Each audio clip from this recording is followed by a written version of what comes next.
Hello and welcome to the Journal d'Endurance podcast. On September 26th and 29th, Arborea in Sardinia will host the World Championships for young horses and the European Championship for young riders. To mark the occasion, and in collaboration with Sardegna Endurance Festival, I like to offer you a series of episodes linked to this event. And to get things off to a good start, who better than the technical delegate to introduce us to the race? François Kerboul is a level 4 judge, a level 4 technical delegate, and also the creator of ATRM timekeeping system. He shares some of his experience with us and explains his mission to this eagerly awaited championship. Have a good listen. Hello François, thank you for joining us today. To start, could you please tell us about yourself and your experience in endurance? Well, a long experience, more than 30 years ago. When you have children, 3 of them, you put them on horses, and then your nail is in the machine, and the entire body goes in, and 30 years later, you are a FEI official, very active. That's what happened to me, and it's a pleasure, but I didn't realize at the beginning that I was on this trend.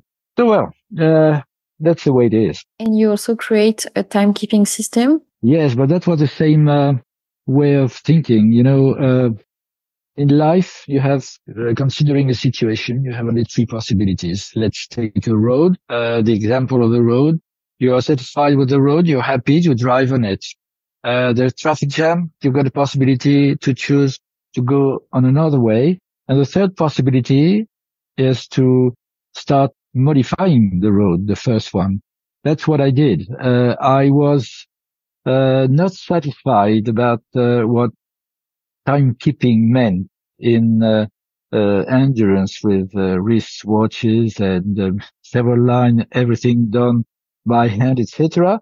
So I decided that we had to do something, and this started the story of ATRM 25 years ago. At the beginning, people told me, look, we don't need it. We know how to do it by hand. It was a luxury. Well, just forget it. But today, 25 years later, it's unthinkable to have an important competition without an automatic timekeeping. Yes. So that's ATRM. Okay. So we are going to see you as technical delegate next September at the Sardegna Endurance Festival in Italy for the World Championship for young horses and the European Championship for young riders. Arborea has already hosted the Young Horses World Championship in 2021. Could you describe the track for us?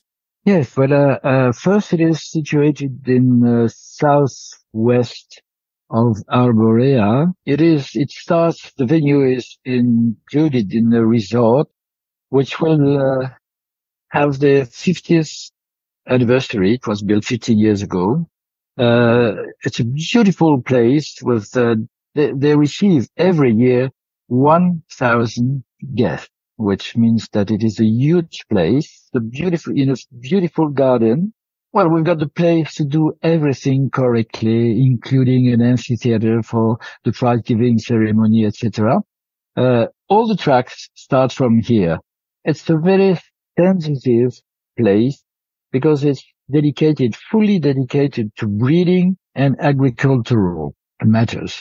They have 3 crops a year. It's all artificially watered with the water coming from a dam. So it is very, very sensitive. And we go with the tracks between all the lot, which are all of them 300 meters by 100 meters. So it looks like something which is very straight with the right angles, but on the ground, it is quite different. So the track is going to the seaside also. Well, we're crossing a harbor of small boats, fishing boats, etc. Well, it's very attractive. And in terms of, it's completely flat, but integrally flat, but that's not the problem because it's really, a good track, for the foot. It's made of sand. It's not muddy. You're going in different places, including in the pines.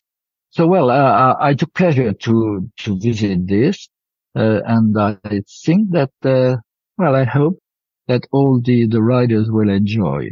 Well, the organizing committee is really keen to have something very well done, and we are still 4 months or something in advance, and the work is progressing. So I think that we will achieve something very, very interesting and nice. Could you tell us what is your mission, the mission of the technical delegate? Well, the technical delegate is someone who needs to have an eye on everything. Well, first, the technical delegate has full power on the ride. Until he's satisfied, there is no possibility to have the ride going on.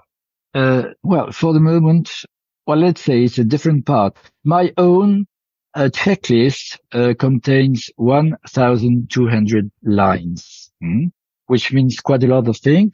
For instance, you go to the stables, but you've got to see where they are, the size of the boxes, the size of the alley, the grid of each box. How is it done? The lock, is it secure? The light, the ventilation, the effluent, the manure collection, etc., etc. So ventilation, even in some countries, air conditioning, as in Bhutan, for instance. So this is all things you have to manage, check, with the organizer. For the tracks, you've got to make sure that you have the right distance corresponding to what is announced, that everything is well marked, in a way that people are not surprised or missing it. So this is why I'm enforcing something which is in 3 steps. You got the first arrow telling you that you will turn on the right. Then you have the arrow to tell you to turn on the right. And then you got a third one telling you that this is the right direction. You didn't miss it, because it's not always easy. I know of various championships where, well, there were people were just going straying from the track, not because it was not well marked, but because they missed it. And then you got to mark every danger, know where the crew points, water points are, in the correct regulatory distances. You've got to check every danger places, because you have some of them, and you need to tell the people during the briefing, because the TD is the one leading the briefing. And then you have the start. Well, the connection between the stable and the warming area. Is it safe enough, wide enough? Is there light? Because we've got to set up when we start and when we finish in order to have the maximum daylight during the competition, because this is the safest moment of the day. You've got to organize it in such a way that every horse is, before entering the warming up area, is checked, as a tack check. They're not going to enter in every place. Then the start, for the finish, it is the same. You need to have something which is wide enough, which is well organized, not putting the judges in danger, for instance, and with a run out long enough for the horses sprinting to slow down safely and not bumping into a barrier or anything. Then you've got to organize the whole recovery area in a way that doesn't clog, and the vetting area, and all these have to be carefully organized in order to have the control of all the flows, because otherwise, if people are crossing all the time in the venue, it doesn't work correctly. So this is, well, part of the job, but you got also to organize all the briefing, all the schedule, the inner schedule, etc. So let's say, and check with the FEI and so on. So this is what part of the job. Was a long one, difficult one, but interesting. And the background, professional background, helps a lot. Okay, I understand why there is so many line in your checklist. Does your experience with ATRM or as an official enhance your skill as technical delegate? Well, I would say that having different cap, I've been an organizer for 10 years. Well, timekeeping is another way of seeing the sport, etc. Of course, it helps, but what for a technical delegate, what helps me much more than anything is my professional background. Because as an architect, you have to lead people all the time, organize, design, and be able to convince people. And then when you have the building site, you got your visits, you got to solve the problems, you got to organize the interaction of the people, etc. So when you have a building with 25 different enterprises, for instance, intermixing all the time, you've got to check a lot of things. When you come to be a TD in endurance, well, I would say that compared to my job, it's just easy because it's so simple compared to what building means. So that's the most important part, in fact. Okay. For the two championship in September, what average are we expecting on this track? Well, we expect, it's always a guessing game to say that, but according to the average, something like 2021. Depends, of course, of the weather. Yes. September is the moment when you are supposed not to have any rain, but I remember organizing in my place a ride many years ago, and we had no rain in July except the day of the ride. So you never know what's going to happen. We would expect we are planning something like 2021. Okay. Could you tell us if there are any particular consideration for the organizing committee, rider, and horses when hosting a race near the seaside? Well, no, particularly. It's always a question of relation between the climate and the weather. In some countries, when it's very dry, very hot, you have some dehydration coming. Sometimes I remember in Ermelo, for instance, we had the water for the recovery comes from a well, and the temperature of the water is 5 degrees, and people still go on putting ice on it, which lead to something which is the opposite of what they're looking for, because you're just reducing the heart rate. And then when you come to the vetting area, to the inspection, then the heart rate goes up again. And people say, well, but the heart rate machine doesn't work. And in fact, that's the whole process leads to this. So it's more the behavior of people than the place where you do it. But the foreign vet and the president vet commission, during the briefing, warning people, trying to say this is what you have to do or not to do. But being at the seaside, well, it's not really something very special. Is there the possibility of situation in which a technical delegate can cancel a race if your checklist is not validated? Can cancel the start? Well, you remember that the last World Championship for senior, the one before the coming Montpensier, was cancelled in Verona. It was postponed. They reopened the bid, and then it was done early. It was in March 2023. Was done in Butib, UAE. Well, why?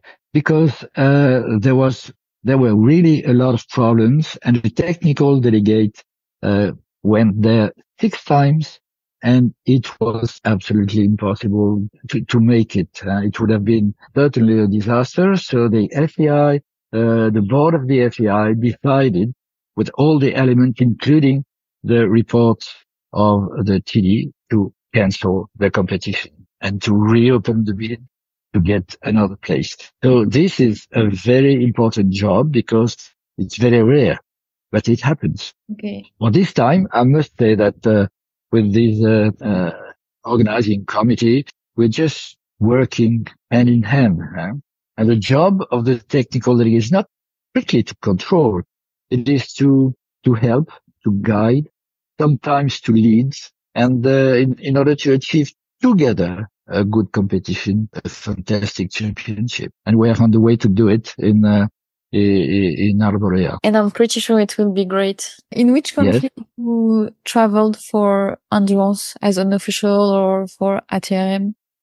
A lot? Well, I can't be due to conflict of interest. The FIA considered there is a conflict of interest. So I cannot be an official when ATRM is working. This is why I'm not active in France. I'm always everywhere. Well, ATRM is going to China, to many places. I am traveling to many places. The last year, I attended all the championship and plus others. So I'm traveling many places. Well, within 5 days, I will be in Estonia and so on. So, well, that is good experience. Mm-hmm. And we can see that, 90% of what is taking place in different places, is the same. But of course, we have different local ways of doing. Riders too. In the Emirates, well, they go very fast, but their tracks are quite flat.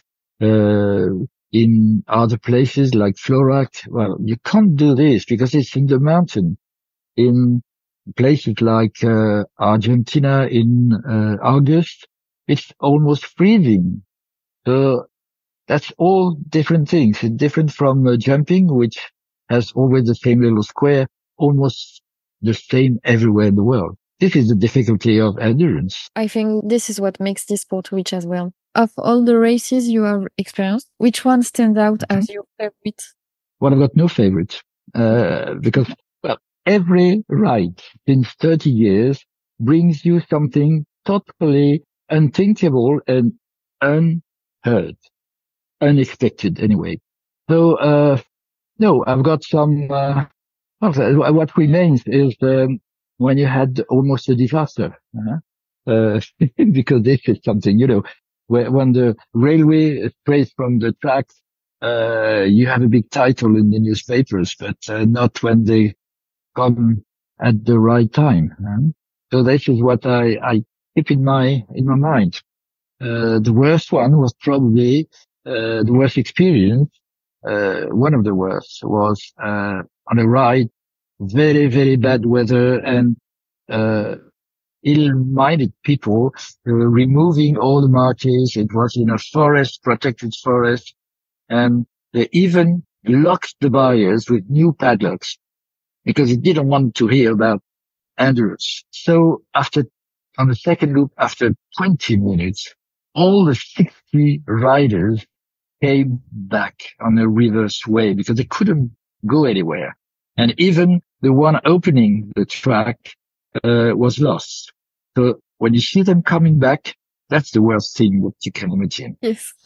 But well, you've got to find a solution, and you have no time for doing this, and you need to be aware of all the rules, all the possibilities for safety first, and then how can we go on the track? In this experience, we send the riders almost immediately on the third loop. This gave us time to consider what we could do to save the race. Okay. So they finished the race? So it's not at that time it was shortened by one loop because it was absolutely impossible to save the entire thing. So you have an FNR, which is finished, not ranked. It means that the riders and horses are qualified for the distance they have run, but they are not ranked. They are not classified. There is no first, second, etc. But they've got the qualification if they have made the distance corresponding to a qualification. Okay. So this is what happens in the worst cases. Where was this place? Well, it was in France, long time ago. A ride which has disappeared now. Okay. But it was very unfortunate. Could you share with us a good memory, the better one? Yes, well, generally, but I don't have any better one, Okay. really. It's just when we have no accidents, when we have no incident, when everyone finishes on time and are qualified and are happy, well, that's the best we can hope. And I must say that well, the small, between brackets, the small rides are quite often the nicest one because it's just a family game. And this is true in Brazil, this is true in Chile, it's true in Malaysia, it's true in France, or in Spain, etc., or in Belgium. Otherwise, it's, well, you can't have the same atmosphere when you are on a world championship because then the stakes are high and it's completely different. So we've got two different endurance rides. But I must say that sometimes it's good and relaxing to be in small rides. Okay. But I've got no preference really. I've got good memories in everywhere in the world. Is there a race that you will remember for a very long time? Of course, some of them come back. Well, I must say I've been many times in Malaysia where we had in Terengganu where we had the World Championship in 2008, and they are night ride. It starts at 5 p.m. and ends in the morning, and this is something I creates a very special atmosphere. And they go in the forest. Well, we've got a lot of possibilities of safety, etc. Since the king is part of the game, but you've got a lot of safety features. The army is there, police, etc. And well, I must say that maybe the ones I prefer, but unfortunately, Shemaddin, a good friend and who organized all this, has passed away 2 years ago, and now well, they have a bit more difficulties, but they still start again. Well, this is probably one of the best memories I have. Okay. Why is there the difficulties to organize? You say that they had difficulties now to. No, because well, everything was running on the tracks, and then suddenly the one who was in charge of all this is not there anymore. So you've got to reorganize, and that was a bit of a shamble. Now it's coming back. Okay, because for this event, it needs a very lot of person who work to organize the race. Well, you need a lot of people to organize. It's always the most difficult part is probably, well, we've got two different things. The first is get money to organize, which is not an easy job, and then get the volunteers to run the whole thing. When you are in the crossroad and you've got to wait the whole day for people playing the game of endurance, it's not a very easy job. You must be really friend or kin or part of the game also. I remember in Houston Park where for the last European Championship, I was technical delegate, and in the briefing, as I did recently in Almelo, I said, look, remember that all those rides will not be possible without these people waiting for you the whole day and well, stopping the cars or stopping you because they don't have the right to give priority to the cars, etc. And I told the people, look, you have just a smile, acknowledge their presence because it's a very difficult job, in fact, not rewarding at all. Okay. And well, in Houston Park, they had a debriefing with all these people, and they said, well, we should have a prize of the nicest team, because they were all waving, smiling, saying thank you, which cost nothing, but it's just acknowledging this unrewarding job. Okay, I see. Is there anything else you would like to add before we wrap up? Yes. Well, the commentator is and the sound system are very important, because the problem of endurance is that we run endurance rides, and when you talk to people, they say, "Oh, well, what is it? Where is it? Never heard of this," because it's very difficult to to put on television, etc. They don't have the money for that. So it's important to have, for instance, a web radio. What you're doing also, podcasts and all these kind of things to spread the good news, if I may say so, because I'm sure that a lot of people would be absolutely passionate with this sport, as we are, but they don't know it yet. So we've got to tell them. And the commentator on the venue, if it is relayed by web radio or something, it's good. If we have videos, if we have TV live, etc. And we need commentators. In France, for instance, if you have not Hervé, well, there is no right, almost. It's so important, because just give life to it. And that's something we need to develop, because we have to talk to others. We can talk to ourselves. Well, we know. But what important is to talk to the others. And we don't have much money in endurance. So this is something which, according to me, is very important. Yes, I agree. I think the media coverage of our sports is a really important issue. Thank you very much for this interview.